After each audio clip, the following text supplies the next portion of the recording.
오늘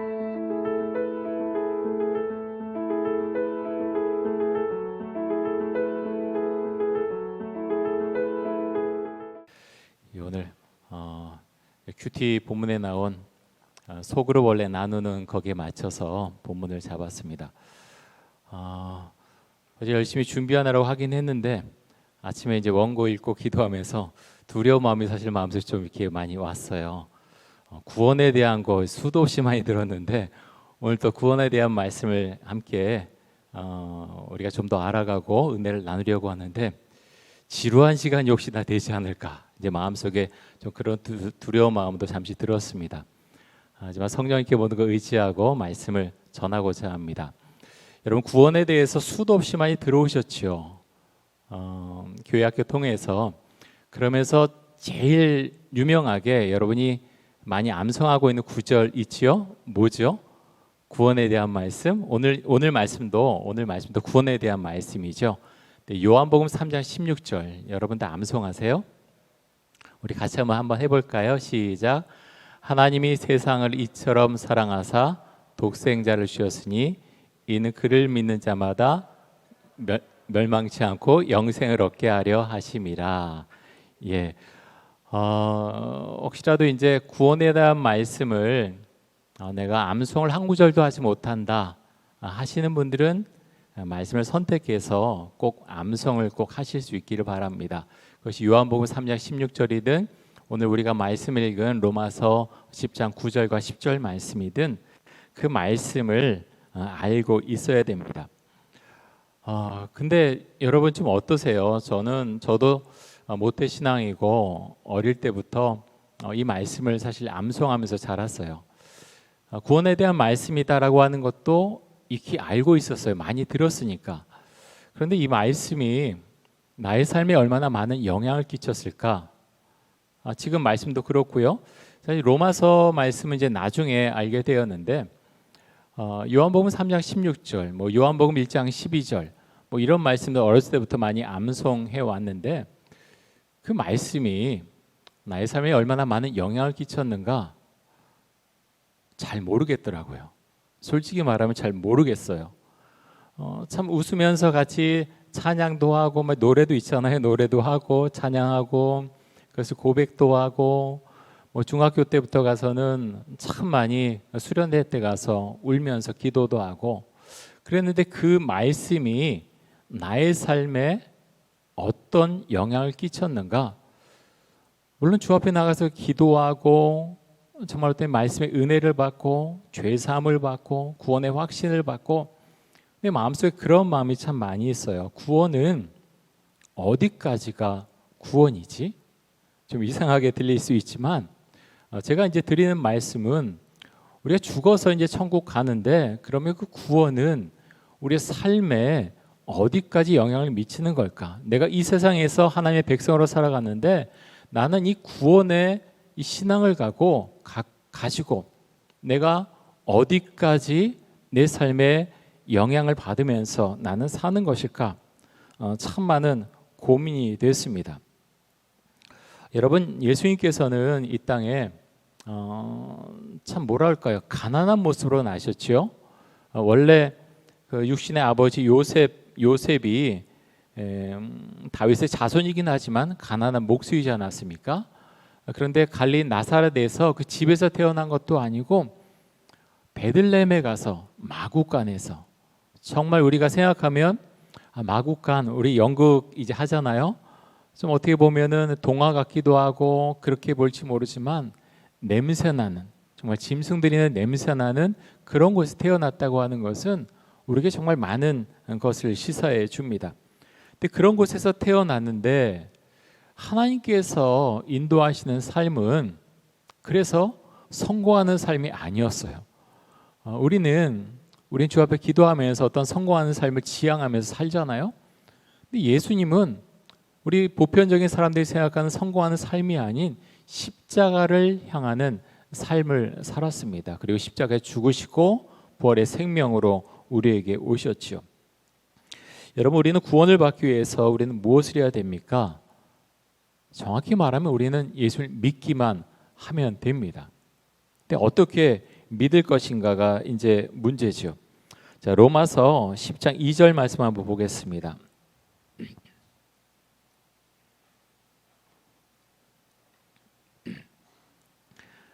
예, 우리 같이 한번 로마서 10장 2절 같이 한번 읽겠습니다. 내가 증언하노니 그들이 하나님께 열심히 있으나 올바른 지식을 따른 것이 아니니라. 자, 유대인들을 가리켜서 지금 말한 거죠. 그들이 하나님께 열심히 있으나 올바른 지식을 따른 것이 아니니라 라고 했습니다. 열심히 있어요. 여러분, 유대인들도 열심히 있습니다. 우리가 말한 이단들이요, 정말 회개망측하죠. 말도 안 되는데, 윤리적으로도 말도 안 되고 말도 안 되는데 그들도 열심히 있어요. 겉으로는 뭐에 대해서 열심히 있어요? 하나님에 대해서 열심히 있어요. 사실은 교주를 위해서 열심을 내는 거지만 속고 있는 사람이 많지요. 이단에 간 사람 중에 정말 열심히 하나님을 알고 싶어서 이단으로 간 사람들도 상당히 많이 있습니다. 그래서 오늘도 어떤 분이 이제 가족 중에 이단으로 간 분이 계신데 그런 얘기를 하세요. 교회에 다니는 사람 중에서 성경을 제일 많이 읽은 사람하고 나하고 하면 좀 붙어보면 좋겠다. 누가 맞나? 그런 이야기를 해요. 제가 참 그런 생각해요. 하나님을 어떻게 믿을 것인가? 성경을 우리는 어떻게 보고 있는가? 그것이 우리에게는 참 절실하다고 하는 것입니다. 그러면서 로마서 10장 3절에 보면 또 이렇게 말씀합니다. 우리 같이 한번 읽어볼까요? 자, 같이 읽겠습니다. 하나님의 의를 모르고 자기 의를 세우려고 힘써 하나님의 의에 복종하지 아니하였느니라. 자, 하나님의 의를 모르고, 여기서 의는요, 구원이라고 우리가 해석을 할 수도 있고 아니면 자신의 옳은 생각이라고 볼 수도 있습니다. 하나님의 의를 모르고 자기 의를 세우려고 힘써 하나님의 의에 복종하지 아니하였느니라. 여러분, 이 말씀이 시사하는 바가 굉장히 큽니다. 성경에는요, 자신의 의를 잠깐만 좀 보여주실래요? 조금 3절. 내세우는 사람이 사실은 많이 있어요. 요나 같은 경우도 그랬죠. 하나님 앞에 회개하고 물고기 뱃속에 회개하고 주 앞에 돌아왔지만 마지막까지 성질 내잖아요. 근데 요나를 우리는 쉽게 욕할 수가 없어요. 만약 그것이 우리의 모습이라면 나는 성질 내지 않았을까? 우리를 짓밟는 일본 사람들 그 심장에 가서 정말 구원을 해달라고 그렇게 나는 외칠 수 있을까? 그렇게 우리가 식민지 시대를 살아가면 그때와는 비교할 수 없을 정도로 아수르 사람들은 이스라엘 사람들이 악을 행했던 사람들입니다. 정말 많은 악을 행했어요. 정말 포악한 행동을 많이 했습니다. 그 가운데에서 그곳에 가서 구원을 외치는 것 참 쉽지 않았을 것입니다. 수채 내 생명을 취해가라고 그렇게 말하는 것이 요나 선자로서는 더 쉬운 선택이었다는 거예요. 그래서 성질을 내잖아요. 내 생명을 취해가라고 막 화를 냅니다. 그런데 여러분, 이 말씀에 그대로 이제 나타나죠. 하나님의 의를 모르고 자기 의를 세우려고 뭡니까? 자기 고집 내세요. 내 생각. 교회도요, 이런 모습이 얼마나 많은지 몰라요. 제가 이제 95년도에 교육전사로 처음 시작했거든요. 벌써 꽤 됐잖아요. 제가 유학생활을 좀 하긴 했지만 그래도 상당의 시간을 살았다고 생각이 되는데, 교회 안에요, 문제가 되는 것 중에 하나는 자기 의를 세우려고 하는 모습이 너무나 많아요. 목사도 그럴 수 있고요, 장로도 그럴 수 있고, 교회 안에 속한 많은 사람들이 그럴 수 있어요. 그런데 정말 그것을 믿어요. 내게 절대적으로 옳다라고 절대로 양보 안 합니다. 참 슬픈 일이죠. 슬픈 일이에요. 그래서 왜 그러느냐? 저는 이제 여러 가지가 있지만 그 중에 첫 번째는 하나님의 말씀을 잘 모른다. 하나님의 말씀을 잘 모른다. 구원이 뭔지 모른다. 하나님에 대한 지식이 없다라는 생각을 정말 많이 하게 됩니다. 어떤 사람들은 말해요. 성경 공부 그 지적으로만 하는 거지 그게 무슨 소용이 있겠느냐? 근데 그렇지 않습니다. 저도 어릴 때부터 성경 공부를 참 많이 해왔어요. 한때 그렇게 생각한 적도 있어요. 그런데 목회를 하면 할수록 그렇지 않다는 것을 정말 많이 느끼고 알게 됩니다. 그래서 하나님의 말씀을 배우되 잘 배워야 되고요, 정확하게 알아야 됩니다. 여러분, 한국 사람들이 이제 그런 얘기하죠.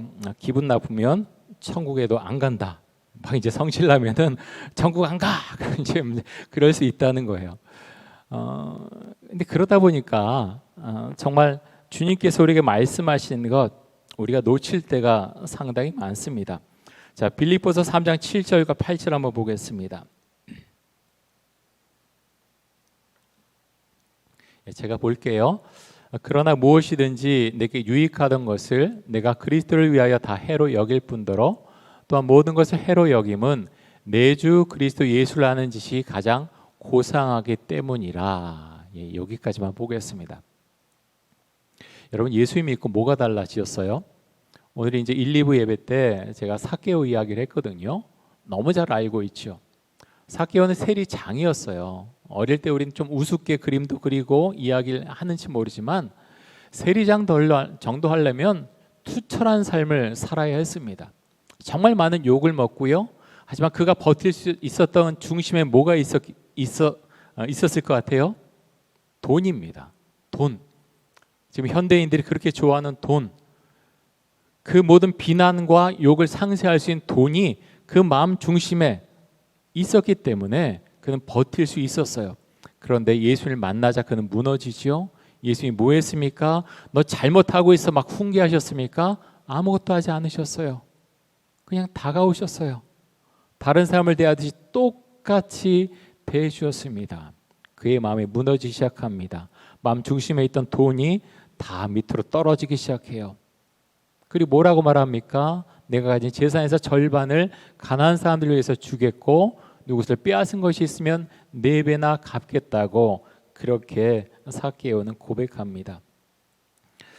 여러분, 예수님을 아는 지식이 정말 우리에게 있어서 가장 고상합니까? 가장 중요합니까? 점점 많은 사람들이 이것을 놓치고 있습니다. 여러분보다 훨씬 어린 청소년들은 더 그래요. 가치관에 혼란을 느끼는 것이 얼마나 심한지 모릅니다. 예수님이 정말 절대적인 분이신가? 저는 이제 이 사회를 보면서 우리 청년들 이곳에 나와 있는 것만 해도 사실은 좀 기적이 아닌가, 점점 그런 생각이 많이 들어요. 우리가 믿는 신을 절대적인 신으로 우리는 고백할 수 있는가? 현대사회는 그렇게 말하지 않습니다. 그것보다는 내 자신을 더 믿고 세상의 신들은 결국 다 똑같다. 선을 행하고 그렇게 잘 살아가면 다 복받고 그렇게 살아가는 거지 기독교인들 편협하다라고 욕을 많이 합니다. 여러분, 우리는 어떤 신을 믿고 살아가고 있습니까? 하나님은 정말 여러분에게 절대적인 신입니까? 오늘 1, 2부 예배 때 하나님께서 기뻐하실까라는 제목으로 설교했습니다. 하나님께서 기뻐하실까? 우리가 기도할 때 여러 가지 생각을 하죠. 그래서 어떤 결론을 내게 되는데 그 가운데서 우리가 꼭 잊지 않아야 될 그런 질문이 있습니다. 내 기도를 통해서, 그 결과를 통해서, 내 행동을 통해서 하나님께서 기뻐하실까? 하나님께서 정말 기뻐하실까라는 질문입니다. 단순한 질문이지만 사실은 쉽지 않습니다. 나의 선택을 통해서 하나님께서 기뻐하실까? 하나님께서 기뻐하실까? 내가 생각하는 방향과 다르게 결정이 날 수 있습니다. 그런 가운데서 나는 이것을 놓고서 기도하면서 정말 주께서 기뻐하신 선택을 할 수 있을까? 우리는 고민하고 또 기도해 봐야 됩니다. 사랑하는 우리 성도 여러분, 우리 청년 여러분, 여러분은 구원 받으셨습니까? 그 구원이 여러분의 삶에는 어떤 영향을 미쳐 왔습니까? 우리가 오늘 로마서 10장 9절과 10절을 봤는데요. 다시 한번 읽겠습니다. 우리 같이 한번 읽겠습니다. 내가 만일 내 입으로 예수를 주로 시인하며 또 하나님께서 그를 죽은 자 가운데서 살리신 것을 내 마음에 믿으면 구원을 받으리라. 사람이 마음으로 믿어 의에 이르고 입으로 시인하여 구원에 이르느니라. 자, 여기서 보면은 내가 만일 내 입으로 예수를 주로 시인하며 그랬습니다.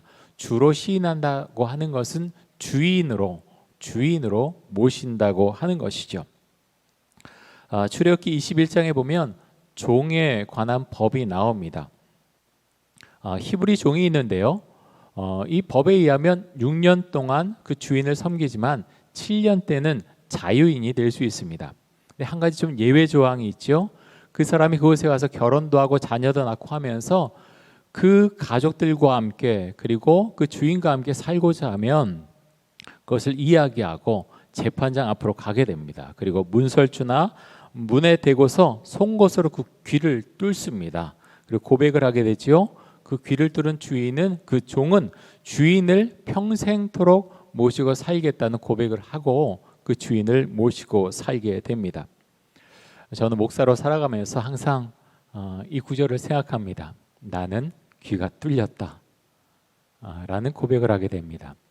저는 이 점에 있어서는 그리스도인으로 고백한 여러분도 동일하다고 생각이 됩니다. 목회자만 그런 고백을 하는 것이 아니죠. 성령으로 은혜로 귀를 뚫린 그런 그리스도인은 주님을 주인으로 모시고 살아가게 됩니다.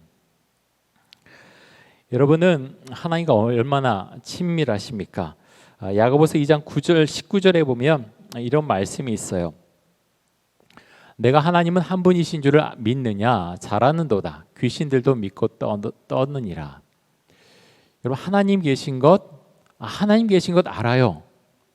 여러분 그 사람이 구원받은 사람입니까? 아니에요.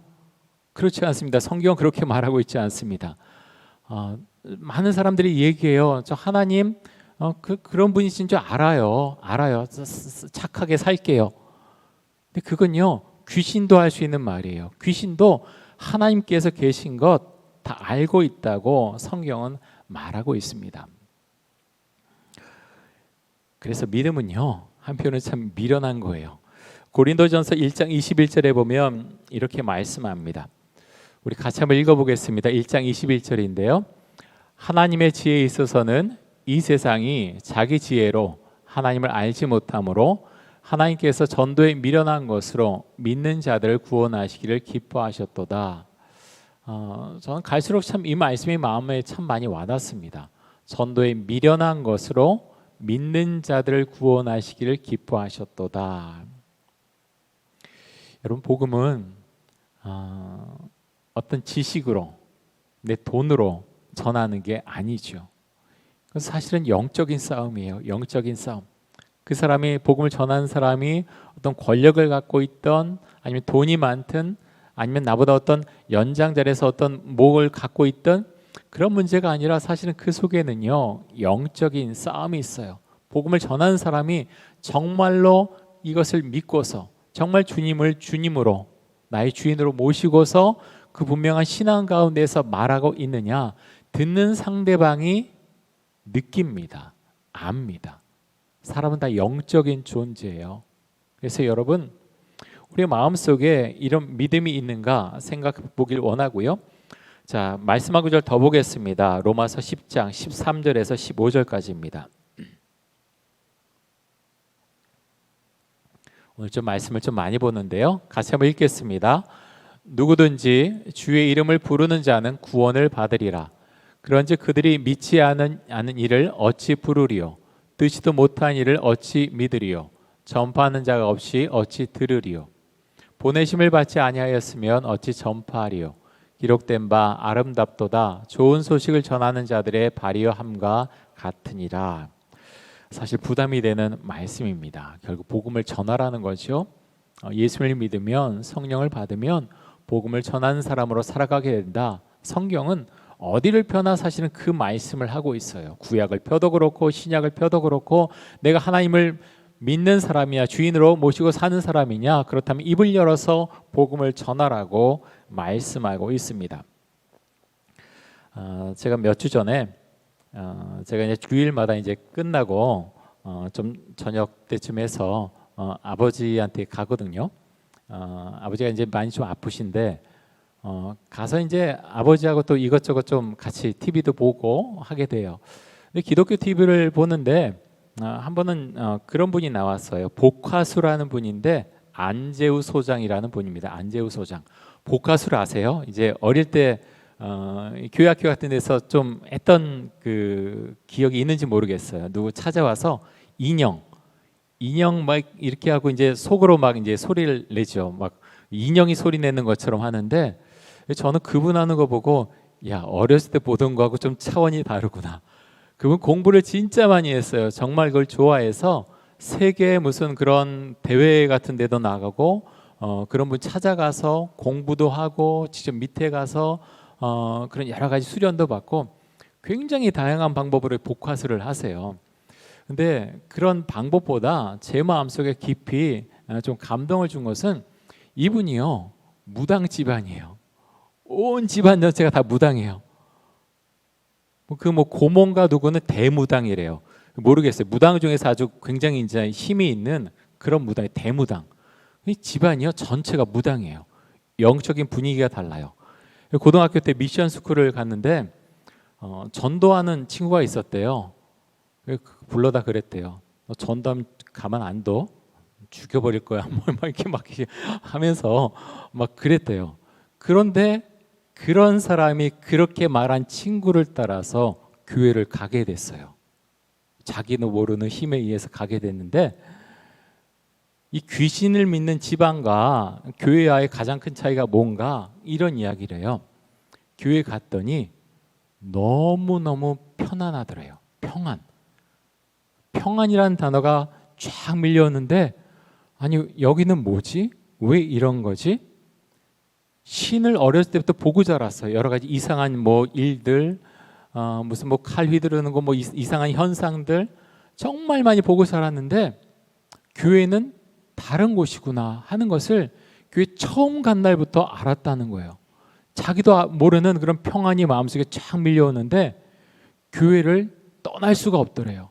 그래서 집안 사람들 모르게 몰래 교회를 다녔답니다. 그래서 나중에 이제 발각이 되죠. 집에서 막 쫓겨나기도 하고 여러 가지 일들이 일어났었는데 하나님을 절대로 버리지 못하고 정말 주를 믿으면서 이 복과술도 하나님의 영광을 위해서 그렇게 사용하면서 살고 있다라는 고백을 하십니다. 여러분, 우리는 어떤 믿음을 갖고 있습니까? 우리 청년들 참 직장에 취직하기도 어렵고 취직해서 들어가도 위로 올라가기가 너무너무 어렵지요. 어느 회사, 어느 집단에 들어가도 그것은 비슷비슷합니다. 현대인의 특성이 이게 여러 가지가 있지만 현대인들이 목표로 하는 것이 저는 크게 두 가지가 아닌가 생각이 됩니다. 첫 번째는 돈이에요. 연예인들 나와서 이렇게 하는 거 보면 얼마나 사실 부러워요. 정말 멋있는 집. 근데 그런 연예인들은 정말 그 전체에서 얼마나 될까? 한 1%, 2%? 사실은 나머지 연예인들은 다 사실은 제대로 용돈조차 벌지 못하는 그런 가운데 있지만 어찌됐든 우리 눈에 보이는 것은 부러운 모습이거든요. 어찌됐든 성공해서 돈을 벌고 싶다. 그것이 사람들의 전체적인 목표가 점점 되어져 가는 것이 아닌가 생각이 됩니다. 또 하나는 자신의 인생을 성공적으로 살아가는 것, 그것이 또 하나의 목표가 아닌가 생각이 됩니다. 근데 여기에도 돈이 사실은 들어가 있죠. 제가 어제 어떤 그 라디오 프로를 이제 잠깐 이제 듣는데 아파트 값 이야기를 해요. 아파트. 저는 사실은 잘 모르겠어요. 아파트 값이 얼마나 많이 올라가는지. 그러면서 음마 아파트 이야기를 해요. 그 대치동에 있는 음마 아파트가 3배인가 4배 올라갈 때 아파트 값이요 84배 뛰었대요. 상상이 가세요? 다 그런 건 아니지만 그 아파트를 기준해서 이렇게 봤을 때 한 3배인가 4배 뛸 때 이제 쌀값이 3배에서 4배 정도 올라갈 때 음마 아파트 값은 그 아파트 값이 84배가 뛰었다. 이런 이야기를 합니다. 그러면서 이것을 어떻게 잡아야 될까? 생각보다 참 쉽지가 않은 거예요. 너무나 어려워요. 이 경제라는 게 이제 어떤 공부만 해서 그렇게 그 자리에 갔을 때 할 수 있는 게 또 아니죠. 그러면서 생각해봐요. 우리는 무엇을 향해서 달려가야 하는가? 우리 그리스도인들도 집이 있어야 되고, 우리 그리스도인들도 뭔가 성취감이 있어야 되고, 그렇게 가는 삶을 살아야 되는데, 우리는 무엇을 향해서 달려가야 되나 하는 생각을 해보게 됩니다. 그러면서 이제 리거레 목사님이 그런 이야기를 하세요. 여러분, 목적이 이끄는 삶 읽어 보셨는지 모르겠는데, 여러 해 전에 정말 대히트를 쳤죠. 정말 많이 팔렸습니다. 그래서 정말 많은 사람들이 읽었고 교회에서 많은 프로그램들을 했죠. 이 목적이 이끄는 삶에서 이제 리거레 목사님이 그런 말씀하세요. 삶에 대한 우리의 관점이 우리의 삶을 만듭니다. 삶에 대한 우리의 관점이 우리의 삶을 만듭니다. 그러면서 하나의 질문을 합니다. 당신의 삶을 그림으로 그린다면 어떻게 표현을 하겠습니까? 당신의 삶을 그림으로 그린다면 어떻게 표현하겠습니까? 그 그림 가운데 당신의 내면이 다 드러나 있습니다. 그런 이야기를 하세요. 그러면서 삶이 만약 파티라고 생각한다면 그 사람의 삶의 중요한 가치관 가운데는 쾌락이 자리하고 있다라고 말합니다. 그 삶을 만약 경주라고 표현을 한다면 그 사람의 삶은 속도를 굉장히 중요시하는 그런 삶이다라고 표현을 하고 있고요. 그 삶이 마라톤이라고 생각한다면 인내에 높은 가치를 두고 있는 사람이다, 그렇게 표현을 합니다. 성경은 이렇게 말씀하고 있습니다. 자, 로마서 12장 2절 한번 보겠습니다. 자, 같이 한번 읽겠습니다. 너희는 이 세대를 본받지 말고 오직 마음을 새롭게 함으로 변화를 받아 하나님의 선하시고 기뻐하시고 온전하신 뜻이 무엇인지 분별하도록 하라. 아멘. 자, 리거레 목사님은 이 말씀을 가지고 삶을 이렇게 정의를 합니다.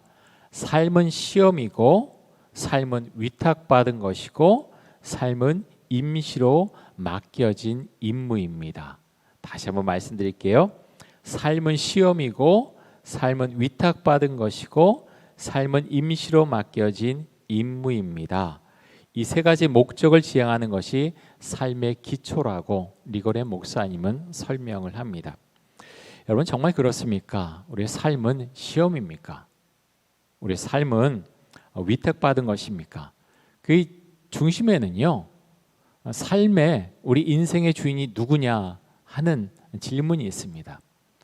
세상 사람들은 점점 갈수록 인생의 주인은 바로 나야, 내가 중요해 라고 말하지만 성경은 그와 반대로 말합니다. 너의 인생의 주인은 내가 아니라 하나님이다 라고 우리에게 너무나 분명하게 말씀하고 있습니다. 여러분은 어떻게 생각하고 어떻게 여러분의 인생을 꾸려가고 있습니까? 골로새서 1장 16절 한번 보겠습니다. 마지막으로 보는 말씀이에요. 우리 같이 한번 읽겠습니다. 만물이 그에게서 창조되되 하늘과 땅에서 보이는 것들과 보이지 않는 것들과 혹은 왕권들이나 주권들이나 통치자들이나 권세들이나 만물이 다 그로 말미암고 그를 위하여 창조되었고. 자, 골로새서 1장 16절에서 말씀하시기를 만물이 다 하나님으로 말미암고 하나님을 위해서 창조되었다라고 말씀합니다. 성경을 모르는 사람은 그러면 사람은 로봇입니까? 라고 반문할지 몰라요. 근데 그렇지 않죠. 만물이 다 하나님으로 말미암고 하나님을 위해서 창조됐다고 말씀합니다. 우리 이 말씀 기억하고 우리에게 구원을 베풀어 주신 하나님의 은혜를 생각하고 또 하나님의 말씀을 우리가 알아가면 알아갈수록 우리 인생을 풍성하게 만들어갈 수 있을 것입니다. 여러분, 하나님을 우리가 어떻게 잘 믿을 수 있습니까? 하나님을 우리가 아는 만큼 하나님을 잘 믿고 살아갈 수 있습니다. 청년 시절에 정말 지적 욕구가 굉장히 큰 그런 시기인데 여러분 많이 질문하십시오. 지금 우리가 비록 코로나19 때문에 함께 이렇게 모이지 못하지만 모였을 때 여러분 진지하게 생각하시고 많은 질문을 서로에게 던지시고 함께 고민하고 그 가운데서 하나님이 누구신지 좀 더 정확하게 알아갈 수 있는 그런 지적인 뭐라 그럴까요? 어떤 싸움을 할 수 있는, 이렇게 쌓아갈 수 있는 그런 모습을 우리 청년부가 가질 수 있길 원합니다. 하나님의 은혜가 우리의 삶 가운데 충만하게 임하길 원합니다. 우리 찬양 같이 하고 함께 기도하도록 하겠습니다.